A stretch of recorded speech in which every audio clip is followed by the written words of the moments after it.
I'm starting to wonder why I shovel my driveway for my kids in the morning. I woke up, there's a little bit of snow, not much, they're getting out to the car. I'm like, I better shovel a path for them, being a good father I am. Got their dress shoes on, their dress clothes. You don't want them to walk through the snow, right? So I shovel a nice little path. I watch Brooke. What does she do? Walks all the way off the path onto the grass. She walks further to walk through the snow, and she's just tromping around the snow in her dress shoes. I'm like, Brooke, get in the car, stop going through. And I'm like, oh, these kids, Then I watched Ben. This is what I did. We have a little, not patio, a little porch. And then it goes, and to the left is the stairs. So I shoveled everything off this way, off the end of the porch, right? Nobody walks that way. The stairs are this way, right? Then I look at Ben. What does he do? He walks straight to the edge of the porch. He can't even step off. He's so short. He has to sit down to get off into the pile of snow. I just put a pile of snow there to walk into the pile of snow and walk with dress clothes and dress shoes through the snow I just shoveled off. Can't walk through the pile. I'm like, I don't know why I bother. They would have walked through less snow if I wouldn't have shoveled, and they just walked through instead of walking through the piles of snow that were on the side. So I don't quite understand them, but kids. All right, did I pray? I prayed already. Okay, I'm getting old. I'm forgetting here. We're talking about James. Turn to James chapter 1. We're going to get into that. Start out here. The best defense is a good offense. It's a tried and true axiom of warfare. I don't know if a lot of you read military books. I love military history. I like history, especially military history. But the best way to have a good offense, study the enemy and hit him at his blind spots. Okay, you study these great generals, and they were like Patton, Napoleon, all these ones. They were like attack, attack, attack, keep the enemy on its heels. Don't let them know where they're coming and catch them off guard. And they were just masters of that. The best defense is a good offense. You study chess, and smart players, any competition, they're going to study they're going to try to improve their skills, and they're going to train. They're going to study potential moves. They're going to study what the other person is going to do. They're going to study potential traps, and then they're going to try to have their own traps. They're going to study the opposition. We watch football, and I know the Bills are going to beat the Dolphins tonight, but it's so complex. I don't fully understand everything they do, but you know what? They are watching hours and hours of tape. I guarantee there's training staff watching. This is what they do. They're going to do this. We're going to be ready, and this is what we're going to do. And it's like a very complicated game of chess that they're studying the opposition and know what they're going to do. And really, that same strategy can help us in the Christian life, okay? We deal with temptations. We need to be aware of the tactics of our enemy. And it's our flesh, the world, and the devil, okay? We need to know who we're fighting, okay? Can you imagine if the Bills went in and they're like, who's our opponent? I don't even know, Did anybody, it's the Dolphin. Did anybody study up on that? Nah, we got it. We'll just go in there and we're good enough. We don't even need to study them. The Dolphins, we beat them once. Can you imagine if they had that? We'd be so mad, They didn't study. They weren't prepared. Okay, they knew they had this opponent. They didn't practice. They didn't train. They didn't do anything. We'd fire the coach for that, but that's kind of how we go through the Christian life is, we don't study, we don't learn and recognize tactics. And really, it's important to recognize the character of God. By knowing God, we can more easily spot what is not of Him, what is sin. My dad used to use this illustration. He said the Secret Service, we know they protect the president, but they also deal with counterfeiting.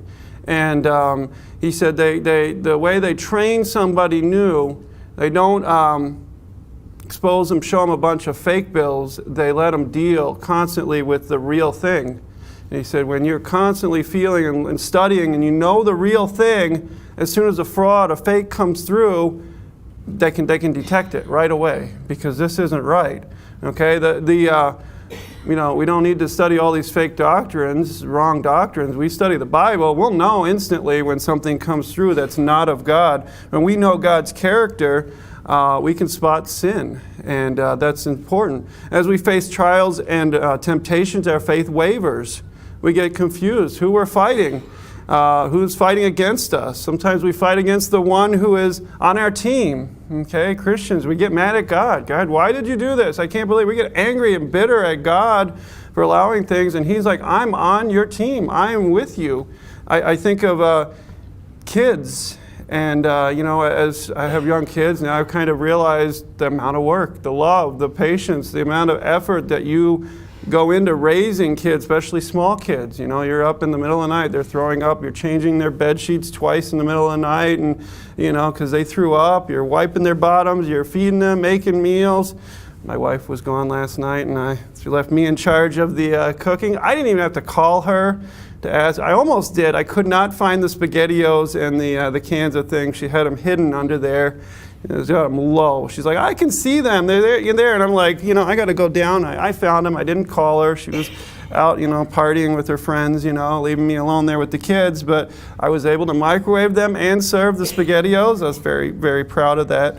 But, it's amazing when the lies of the devil, when they get older, teenagers, they think, my parents don't love me. They're against me. They don't care about me. And I'm like, do you know how much they've loved you and cared for you and taken care of you and just, done all this stuff, and you turn around and think, they don't care about me? I'm like, that is a lie of the devil, and that's the devil does. God doesn't love you, and it's like, I've done everything for you. I've taken care of you, protected you, blessed you, and it's like, you think I don't love you? And we need to be careful that we know the character of God. We need to identify the enemy, understanding temptation. Look in verse 13. We're going to read through verse 15 there. It says, Let no man say when he is tempted, I am tempted of God. For God cannot be tempted with evil, neither tempteth he any man. But every man is tempted when he is drawn away of his own lust and enticed.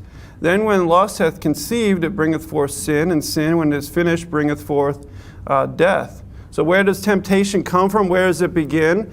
James is making it very clear here that temptation never originates from God. Okay, when we're tempted, it's not God's fault.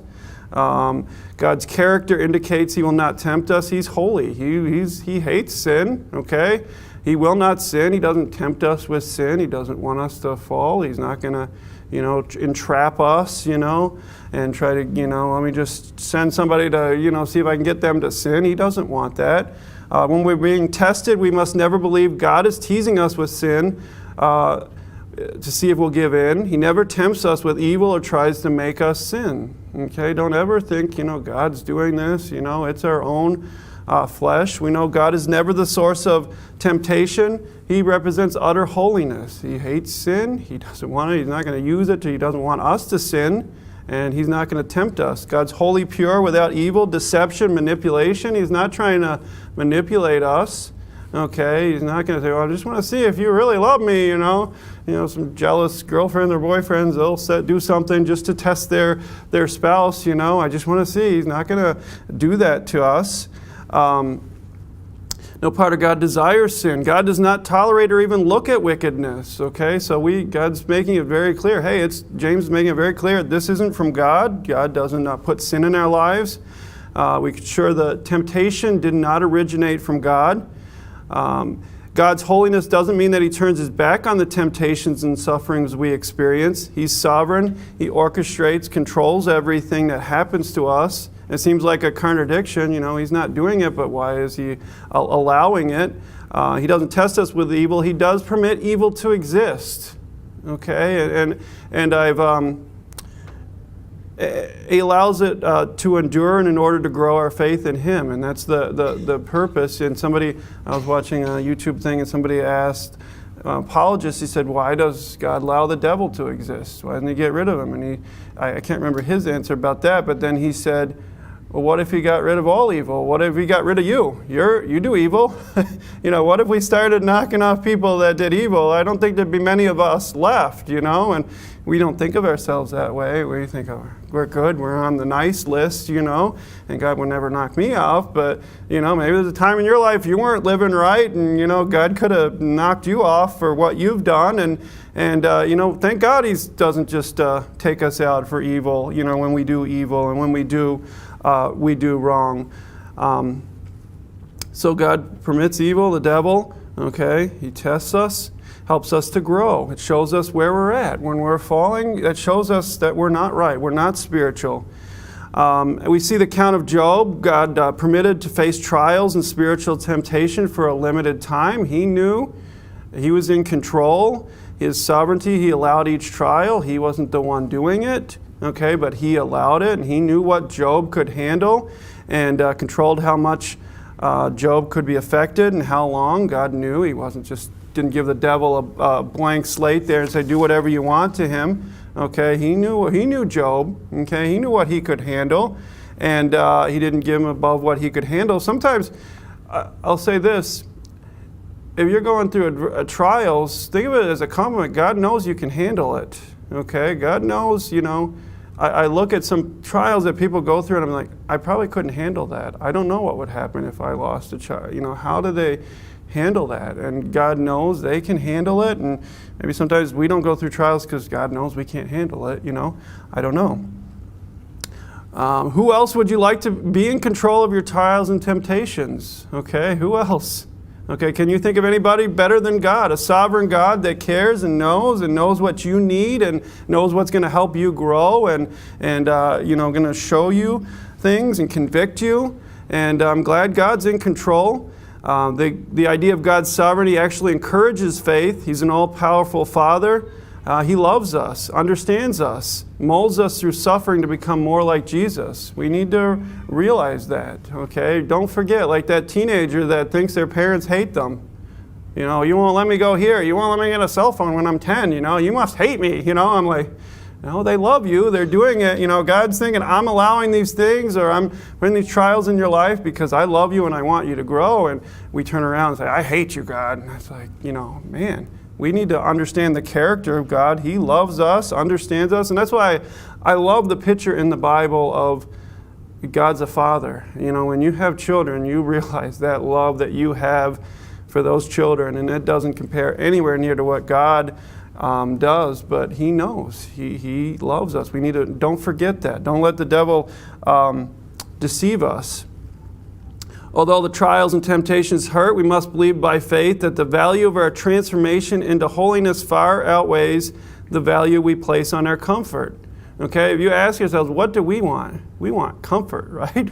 We want just everything to be wonderful, and we don't want any adversity. We don't want any, I'm trying to get up in the mornings and work out. My wife is motivating me. I did a couple days, and it's like my body, I want comfort. I want sleep. I want to lay there. I do not want to get up on that treadmill and, I'm dying after 10 minutes, my body says, no, I want comfort. God, that if we ask God, we want comfort. If you're making it uncomfortable, God, you don't love me, right? That's what we're thinking.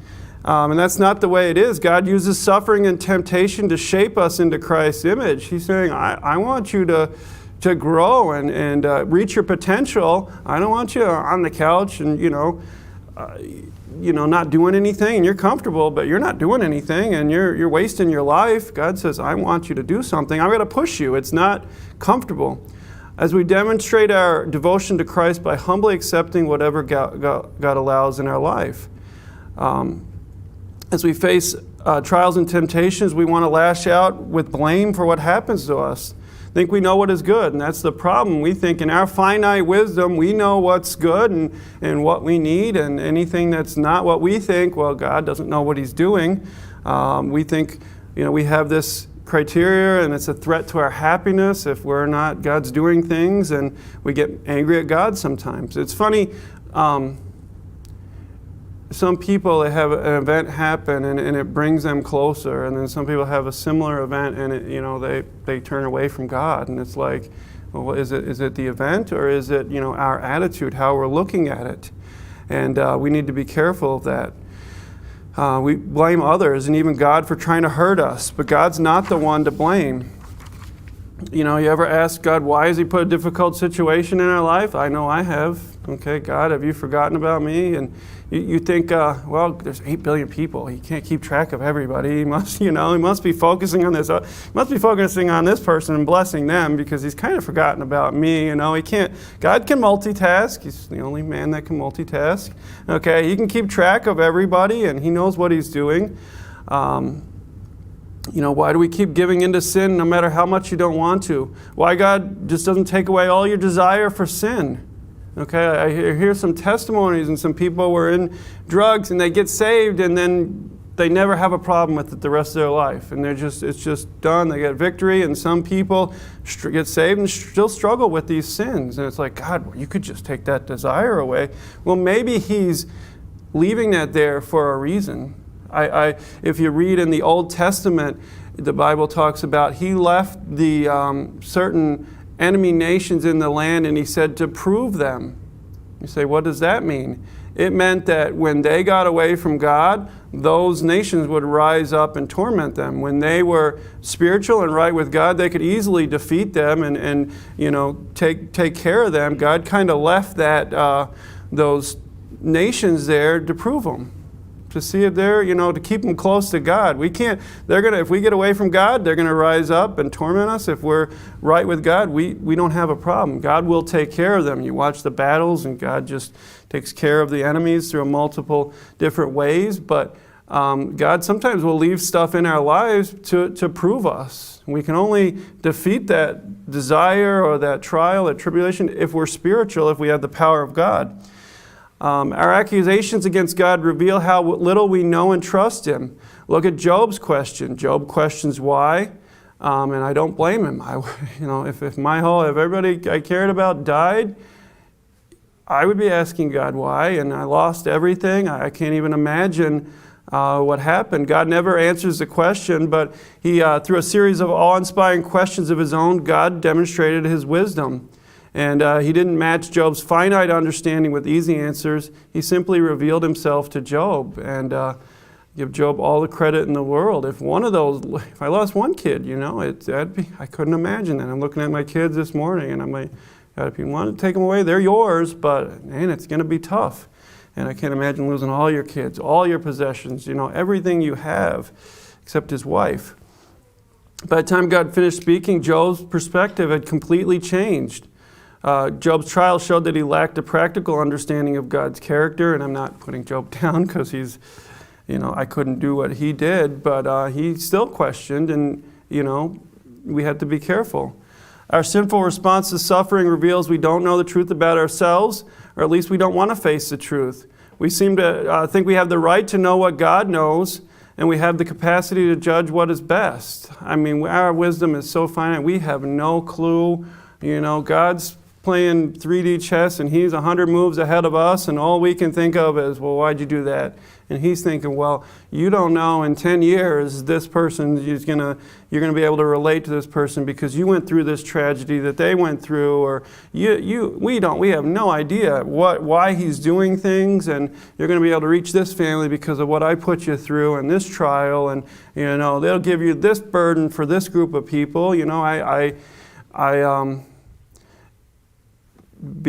got married later in life, and God had a plan the whole time, but I know what it's like. It gives me a burden for that group that I wouldn't have had otherwise, and I care about it. I know what they're going through, and it's a tough time of life, and God let me experience that and gave me a burden for the group. If I would have got married when I'm 18, I'd be like, I don't understand until you go through something, and don't judge God in your finite wisdom. So how does faith act in response to temptation? When we demonstrate devotion by believing the truth in God and ourselves. Okay, remember the truth about God. Remember he cares. Remember his character, and that will help us. Temptation to sin never originates from God, and we have to look at its true source. So where does temptation originate? It comes from mainly our desires. Temptation comes out of our own desires. Verse 14, when he was drawn away of his own lusts and enticed. I think we give the devil more credit than he's due. You remember the years ago they used to have the shirts, "The devil made me do it," and that, everybody wants to give, the devil. Not today, Satan, and it's like, Satan doesn't even need to do anything. We're messing up ourselves.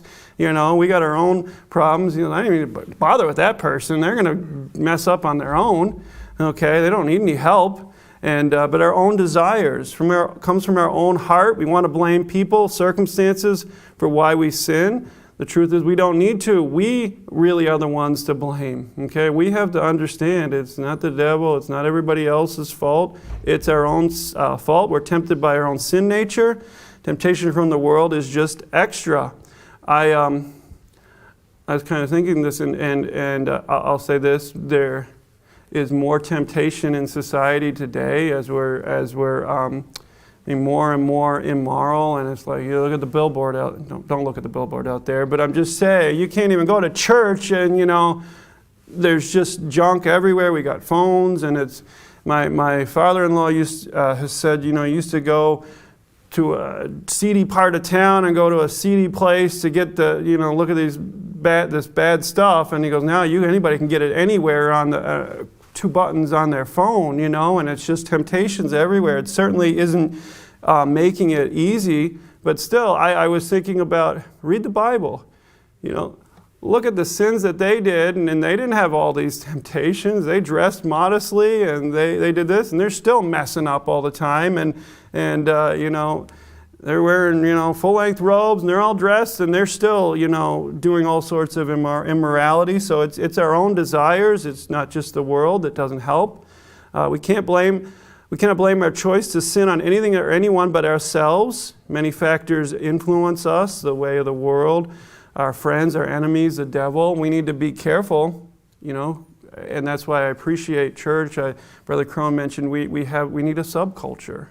I mean, the world is getting worse and worse. It's going over the cliff. They are going over the cliff with standards and just craziness. We can't follow the culture, okay? We can't go with what's just, this is the in thing, that's going to destroy us. We have to be careful who our friends are, even in church, okay? We have to limit those influences, but we still have our own desires in our own hearts. We can't get away from that. I'm like, some people, I don't want to send my kid to school, there's imperfect people there. Well, your kid's one of them, Well, this person's influencing them. I'm thinking, well, there's a reason they are attracted to every bad kid. The worst kid in school, your kid is friends. There's 5 other kids that want to do right, and somehow your kid gets attracted to that kid. And I'm like, maybe it's not just that kid. Maybe your kid is part of the problem, but, we want to blame everybody else. We can't keep our kids just locked in a room for their whole life. There's no influences, and,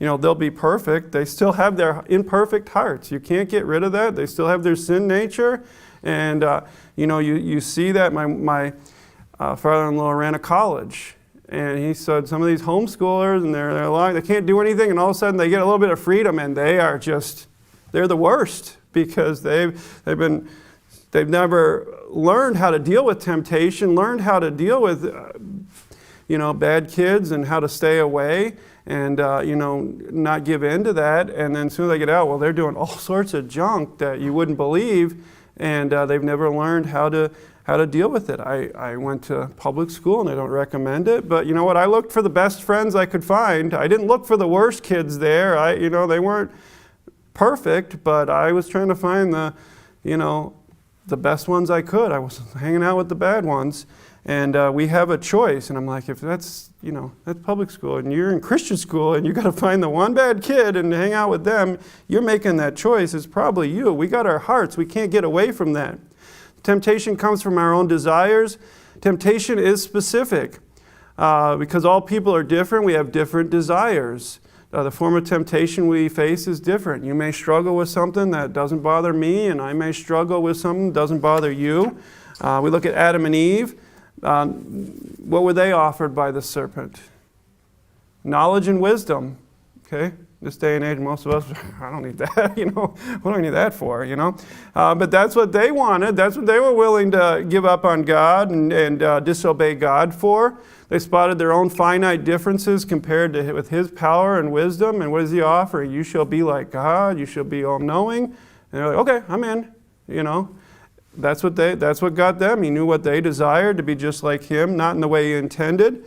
and they violated his commands in order to gain what they desired. So they're, I know this world isn't looking for wisdom. That's not going to tempt a lot of people, but everybody's different. When we begin to understand the truth, we can begin to look for a solution, where to find it. What are the source of temptations? Our own heart. The temptations we face are specific. How can we find a solution? I'm going to tell you this, you can't find it on your own heart. Okay, that's the last place it's going to be. Okay, you can't find it within us. That's the problem with you get into the self-help things. Okay, and they kind of sound good, and you can do it. You just got to do it on your own, and you just got to have the willpower and all that. And a lot of it, some of it's maybe got some biblical principles in there, but some of it's based on you can cure yourself. We're riddled with the disease. I can't.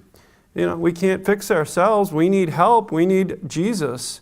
Okay, we need someone who knows and loves us and has more power than we do. Okay, our heart, we don't know, and our sin clouds our judgment, and it's a mess. The heart is deceitful, wicked above all things. Who can know it? If I ask most of you, is your heart wicked? We say, I'm a pretty good person, right? God's saying it's deceitful, wicked. We have to understand that and realize we need Jesus. It's not going to be self-help. It's not going to, we can't do it on our own. Our faith grows when we recognize the problem with our human hearts, humbly acknowledge it, and run to Christ for help. And here's the problem with the world's philosophy. The world believes that people are innately good.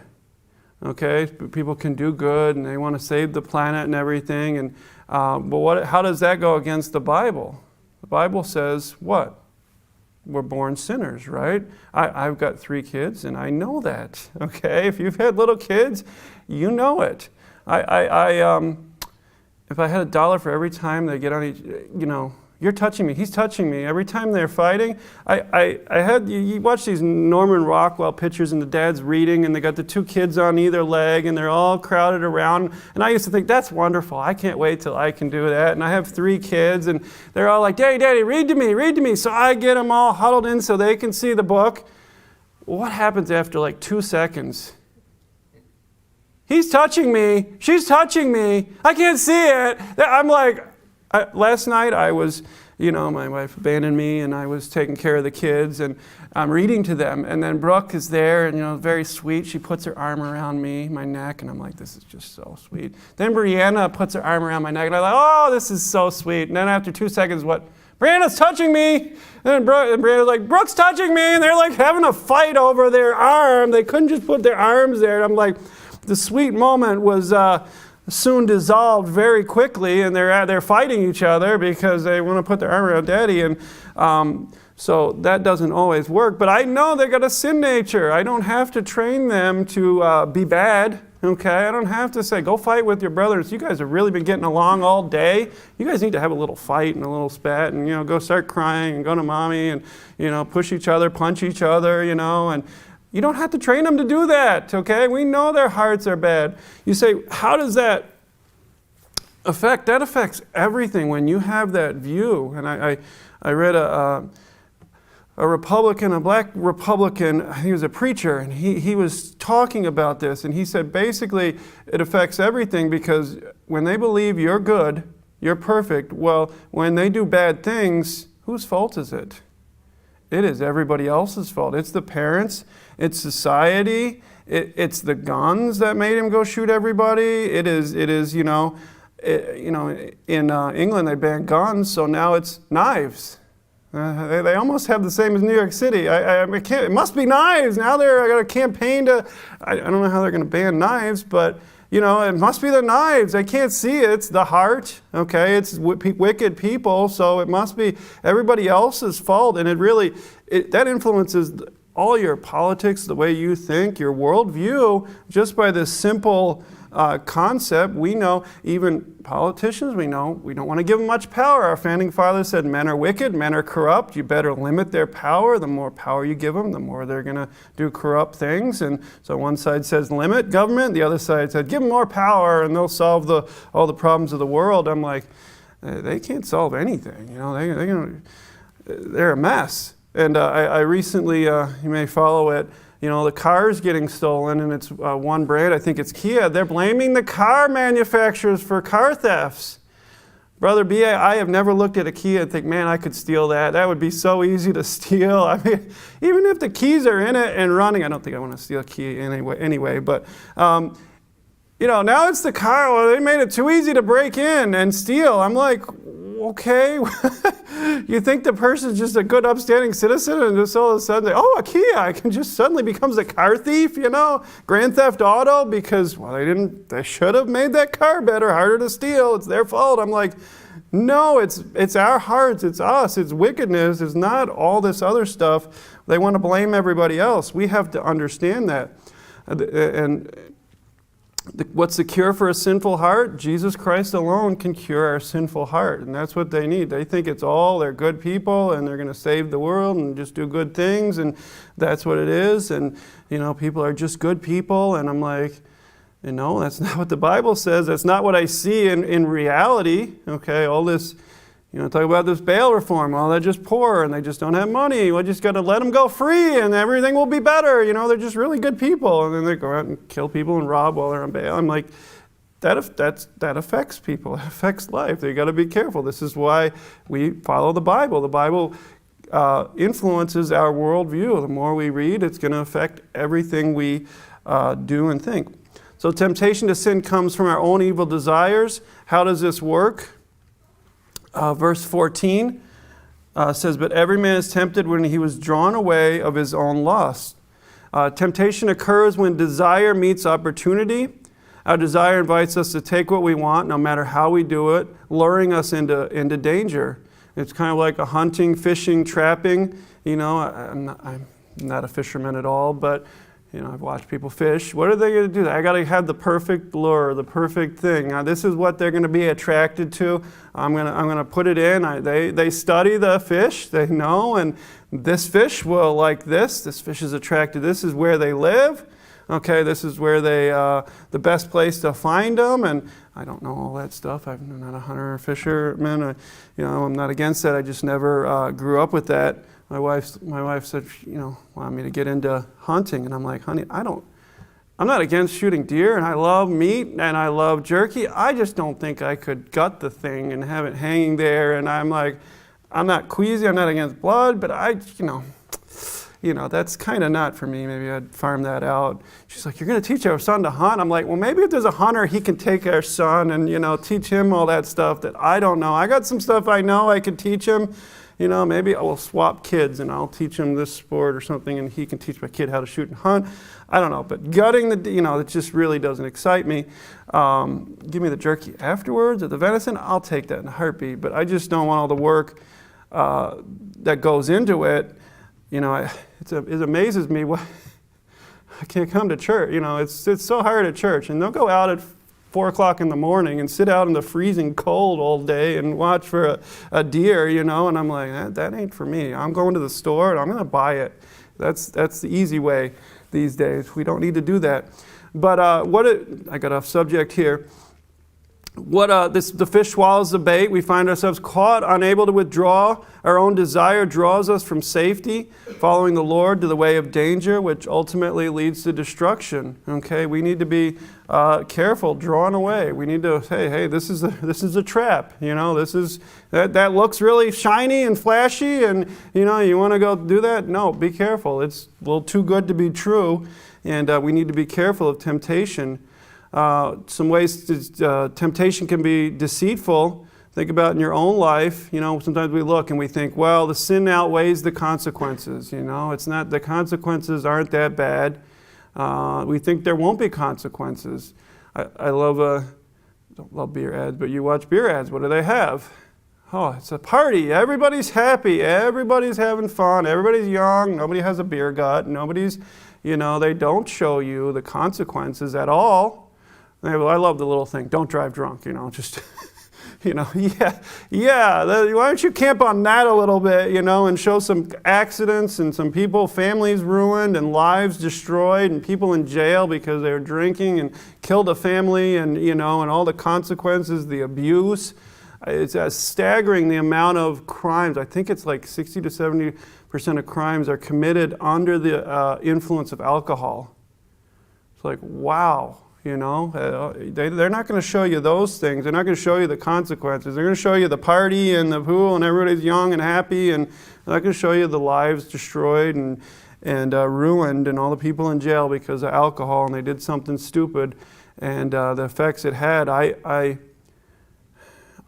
had a boss at work, not when I worked with Gary and Frank, just so you, not those guys, but at my other place, a good guy on the ball, really a lead man, you know, one of the managers, and he got arrested. He was driving home from the Bills game with his son in the back, going the wrong way on a one-way street.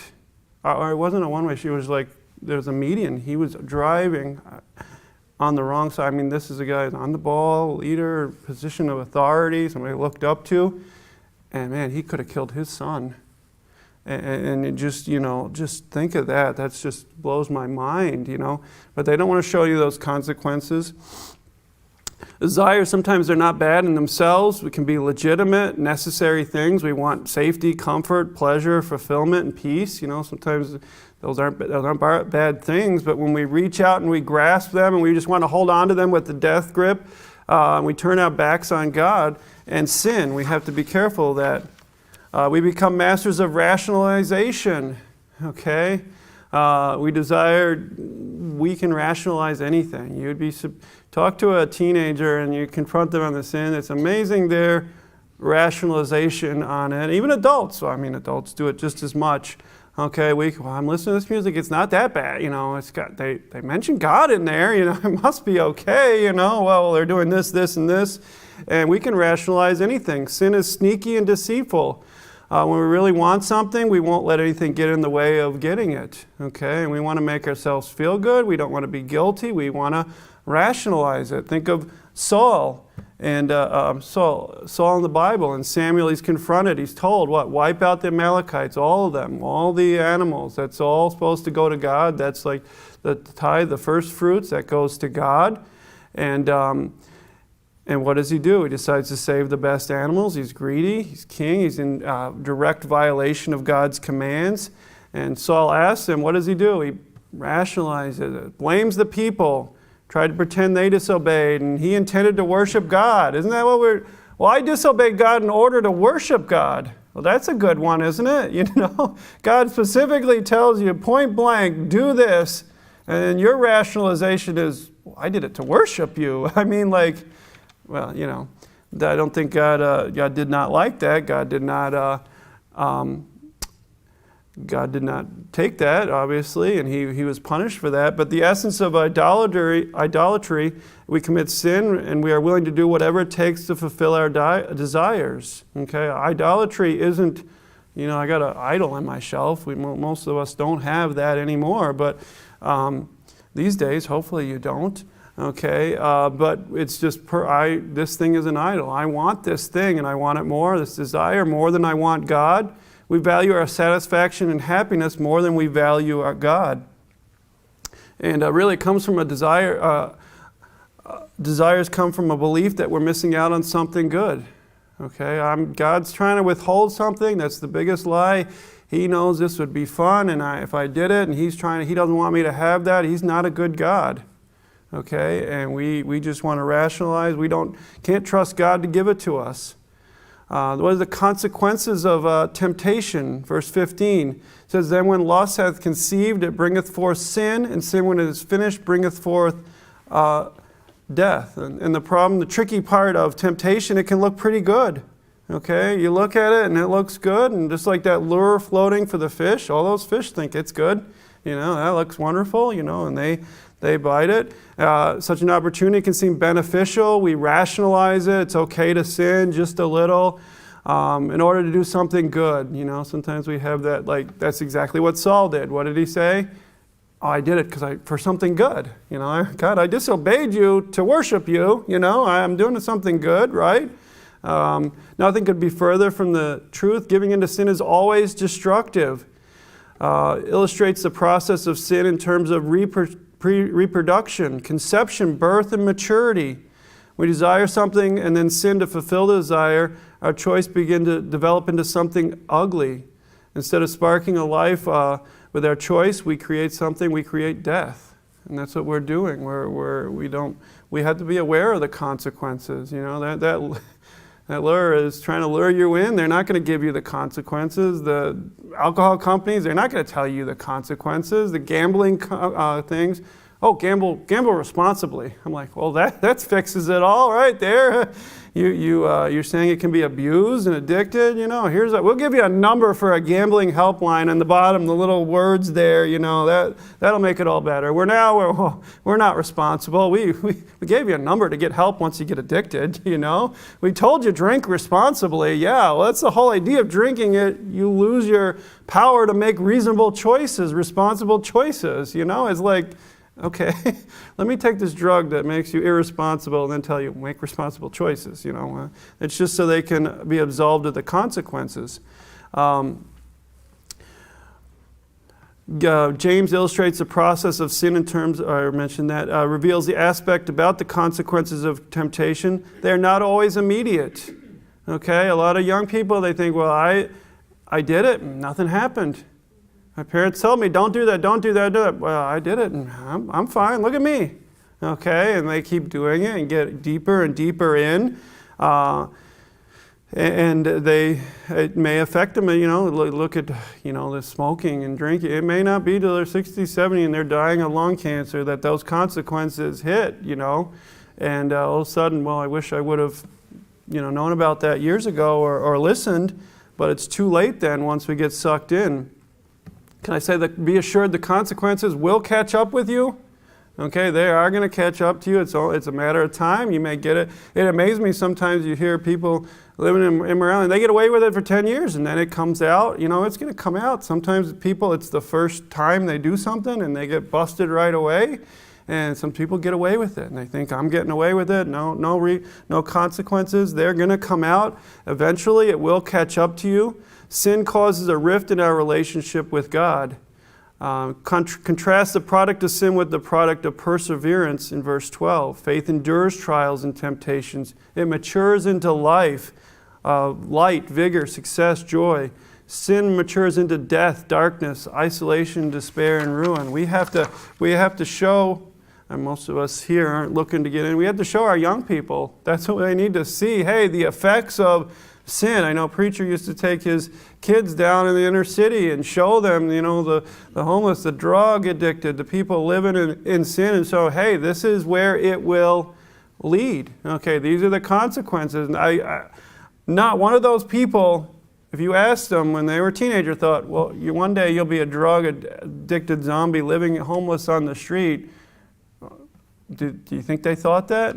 They never would have got into it if they would have known. They never thought they'd be there. I was talking to the young people, and I said, go to everybody in jail. Do you think they, at your age, thought they were going to be in jail? They'll never catch up to me. It won't happen to me. You know, they never thought that, and we need to show them the consequences. Resisting temptation, although sin can seem innocently disguised as good, it's just a dirty trick. And verse 16 through 18, I'll just read these. It says, do not err, my beloved brethren. Every good gift and every perfect gift is from above, cometh down from the Father of lights, with whom is no variableness, neither shadow of turning. Of his own will begat he with the word of truth, that we should be a kind of first fruits of his creatures. So just close here. We need to realize our worst enemy is us. Okay, us. There's a lot of temptation. We need to limit the temptation, but realize the problem. I said I found the enemy, and he is me. You know, I'm the biggest problem. I can blame everybody else for all my problems, but it's me. I got to realize that. I need the power of God. My heart can't. Self-help isn't going to fix. You know. You're dying of cancer. It's just self-help. You need help. You need treatment. And you can't do it on your own. We need Christ in order to help us through these trials and temptations. And realize God allows this stuff because he's got a plan. Okay? He's giving you a test. You're going to survive that test. I don't think a test has ever killed a kid yet, you know, in school. But it's going to expose them. Hey, you did good. You were prepared for that test. You passed that test with flying colors. Or you, I can tell, this exposed you. You need to work on this area. You're good here, but you're really not getting it here. And that's the purpose of these trials and testing, to show you, hey, I don't have it all together. I don't have it like I thought. I thought when I was single I was perfect. And then I got married and it's like, whoa, it's showing me all these things, all my areas in my life. And, my wife's telling me these things and I'm like, well, yeah, I got issues. I thought I was good before, but it kind of brought these things out. I got to work on these things, and I got to, she was perfect. She never had any issues, but it's all me. I've come to realize. But, it's good to have these things. Don't get discouraged. Go through it, have joy. We talked about having joy, and that's hard. It's easy for me to say, be happy. Hey, your car broke down. My car did break down, Brother B.A. Have joy, Brother B.A. has joy in my tribulations, muffler. I'm like, that's probably like $1,000. It just sounds expensive, it's so embarrassing. It's like, so loud. I'm trying to turn up the radio. I'm like, everybody looking at me. The cops are going to pull me over. So I'll be in there Monday, Brother B.A., to give you more of my money. But trials, am I going to joy? Am I going to be just, oh, God, why did you do that? Or there's something good. God's got something good. He's got something good for Brother B.A. I don't know what it is for me, but he's going to benefit out of this tribulation. But, realize God's in control. He loves us. He's cares about us. He knows what we need. He's trying to grow us. Okay, it's going to be uncomfortable. All right, God is not about our comfort. He's about helping us grow into holiness and maturing, not about making us comfortable. And it's a little uncomfortable times, but He loves us. Let's pray. Dear Jesus, we love you, dear Lord. We thank you, and just help us to realize your nature and that you allow these things. You never tempt us with sin, but you allow us to be, and you allow us to go through trials and tribulations to help us to grow, dear Lord. Help us to see you in it, trust you. Help these things to bring us closer to you, dear Lord. Show us areas that we're struggling in and we need to improve. And just help these people, help us to grow. We love you in Jesus' name. Amen.